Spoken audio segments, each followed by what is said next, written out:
ચાલો ગાઈઝ, તો સૌથી પહેલાં તો હરેક મિત્રોને જય હિન્દ. તો આજે આપણે આ વિડીયોની અંદર છે ને સ્ટોક માર્કેટની અંદર ઘણા બધા લોકો આવે ને, તો એ બધાના ઇન્ટેન્શન મતલબ કે હેતુ બધાના અલગ અલગ હોય, બરાબર. હવે શેર બજારની અંદર આવતો દરેક માણસ માત્ર સારા એવા પૈસા જ કમાવા નથી આવતો. દરેક માણસનો એક અનુભવ અને એક શીખવાની દાનત છે ને બધાની અલગ અલગ હોય, બરોબર.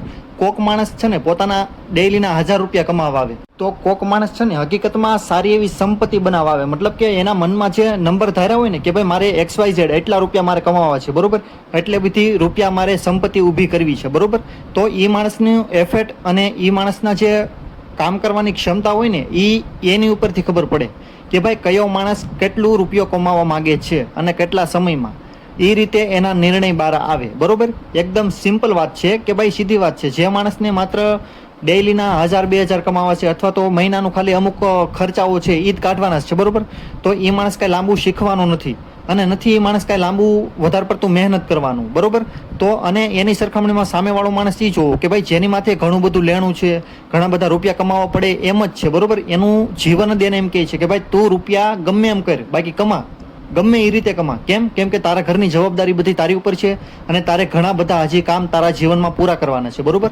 તો આ બે પ્રશ્ન હોય, એકને ખાલી પોતાના ખર્ચાઓ કાઢવાના છે અને બીજાને પોતાનું આખું જીવન સારી રીતે નીકળે ને એટલા રૂપિયા કમાવાના છે, બરોબર. કેમ કે એની માથે જવાબદારી છે અને એને હકીકતમાં ખબર પડી ગઈ છે કે મારે ભાઈ આવડા કામ મારે જ કરવાના છે, બરોબર. કોઈ માણસ કરવા આવવાનું નથી.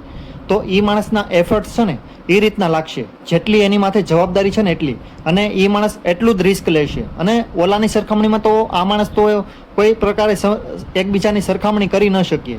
કેમ કે ઓલો માણસ છે ને જવાબદારી વગરનો છે, એને ખાલી ખર્ચા કાઢવા છે. ડેઈલીના જે 200-500નો ખર્ચો થતો હોય ને એ જ ખર્ચા કાઢવાના છે. અને આ માણસને છે ને આના જીવનમાં જેટલાઓ પ્રસંગો છે, કાંઈ પણ ઘર પરિવારના કામકાજ હોય, બરોબર, એ પણ ઉકેલવાના છે, બરોબર. તો એ માણસ છે ને એટલું બળ કરશે, ભલે ગમે ત્યાંથી કાઢે, બિઝનેસમાંથી, ધંધામાંથી, નોકરીમાંથી અથવા તો શેર બજારમાંથી, ગમે ત્યાંથી કાઢે, બરોબર.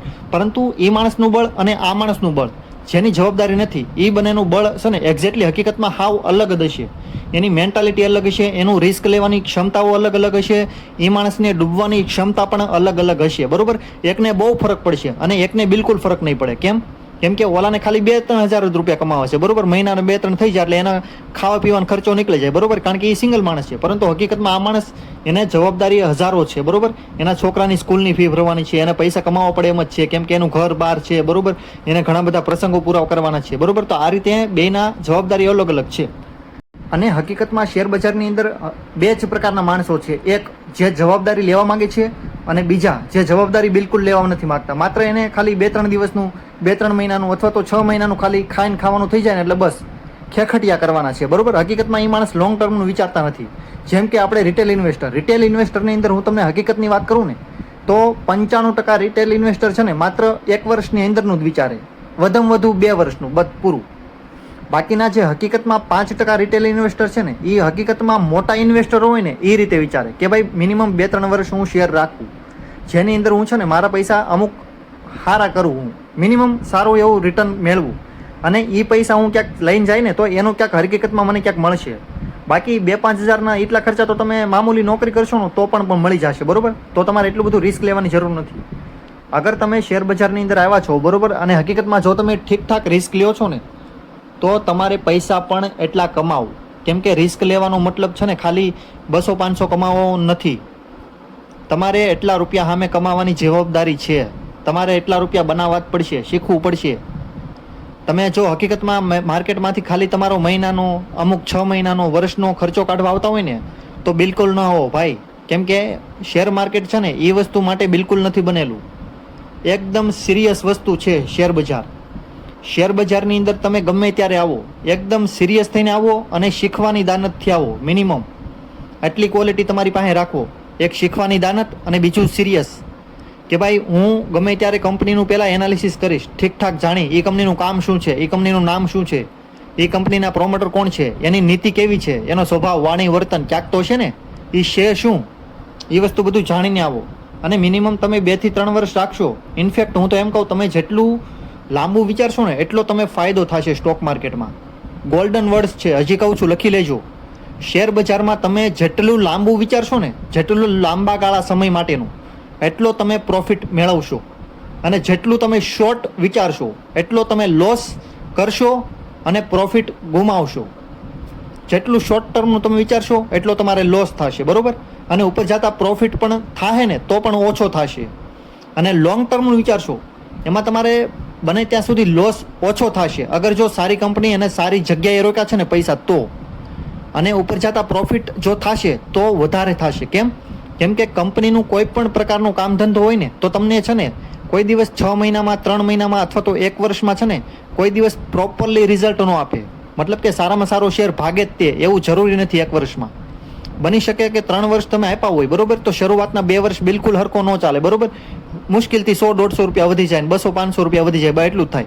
પરંતુ જ્યારે તમે થોડોક લાંબો સમય આપશો ને કંપનીને, કોઈ પણ કંપનીના શેરને, અને હકીકતમાં જો એ કંપનીનો શેર સારો નીકળ્યો અને સારો ધંધો હાલી ગયો 2-3 વર્ષમાં, 5 વર્ષમાં, તો હકીકતમાં છે ને તમારે ઘર હકાવવા માટેની સમસ્યા એક પ્રકારે નીકળી જશે. તો હકીકતમાં તમે વિચારવું જોઈએ ને તો લોંગ ટર્મનું વિચારો, બાકી બિલકુલ ન વિચારો. હા, એકદમ સિમ્પલ વિચારવું હોય તો લાંબા ગાળા માટેનું વિચારો, બાકી હચોડું ન વિચારો. એકદમ સીધો રસ્તો છે આ. જેટલું વધારે રૂપિયો તમારે કમાવવો હોય, બરોબર, કોઈ પણ જગ્યાએ, એટલું જ તમારે ઊંડાણપૂર્વક અને એટલું જ તમારે લાંબુ વિચારવું પડશે. તમે મામૂલી નોકરિયાત વર્ગ હોય, બરોબર, તો તમારે ઝટ દઈને પૈસા જોતા હોય દર મહિને, તો દર મહિને પૈસા કોને મળે? જે માણસ નોકરી કરતો હોય ને એને. પછી ત્યારબાદ અમુક મહિનાઓમાં કોને સેલરી મળે અથવા તો પ્રોફિટ મળે? કોક ઠીકઠાક નાનો ધંધો કરતો હોય ને માણસ, દુકાનદાર હોય મામૂલી, કોઈ પણ ઠીકઠાક દુકાન હોય, બરોબર, 1-2 જગ્યાએ, તો એ માણસને અમુક મહિનામાં અને મુશ્કેલથી 1-2 વર્ષમાં એને રિટર્ન મળી જાય. પરંતુ કોઈ પણ માણસ વધારે અમીર ક્યારે બને? જ્યારે 5 વર્ષ, 7 વર્ષ અથવા તો 10 વર્ષનું આખું એક વિઝન લઈને રખડે ને, દુનિયાને જોવે ને 10 વર્ષની આખી સીમા, ત્યારે એ માણસને ખબર પડે કે ભાઈ દુનિયા આ છે, દુનિયાને આ જોતું છે. અને પાછળના 5 વર્ષમાં જે કામ કરે ને એની અંદર એ માણસ હકીકતમાં પૈસાનો ઢગલો કરી નાખે ને એટલા રૂપિયા કમાય. પરંતુ એના માટે શું કરવું પડ્યું ભાઈ? 1 વર્ષ ખોવું પડ્યું, બીજી વાર બીજું વર્ષ, ત્રીજી વાર ત્રીજું વર્ષ, અને મુશ્કેલથી 10 વર્ષમાંથી 5 વર્ષ ખોઈ નાખવા પડ્યા. બિલકુલ એને કમાણી નહીં. હા, એને કમાણી કરવાની, પણ સાઈડમાં એને આવડી આ વસ્તુ ચાલુ રાખવાની. કેમ કે ભાઈ શું કરવું, શું કામ કરવું, કેટલું, એ બધું એને રિસર્ચ કર્યા રાખવાનું.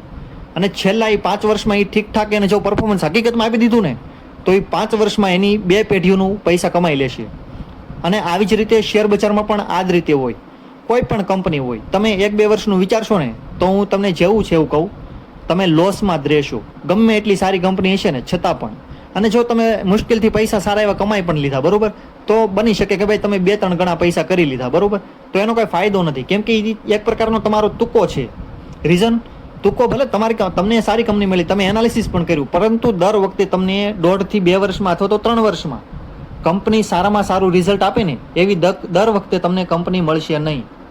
એકદમ સીધી વાત, બરોબર. અગર મુશ્કેલથી તમને 2-3 વાર મળી ગઈ તો બહુ સારી વાત છે, બરોબર. પરંતુ શું એની તમારી પાસે ગેરંટી છે કે વચ્ચે કોઈ કંપની તમે પસંદ કરો અને એ કંપનીમાં તમારા પૈસા ડૂબશે નહીં?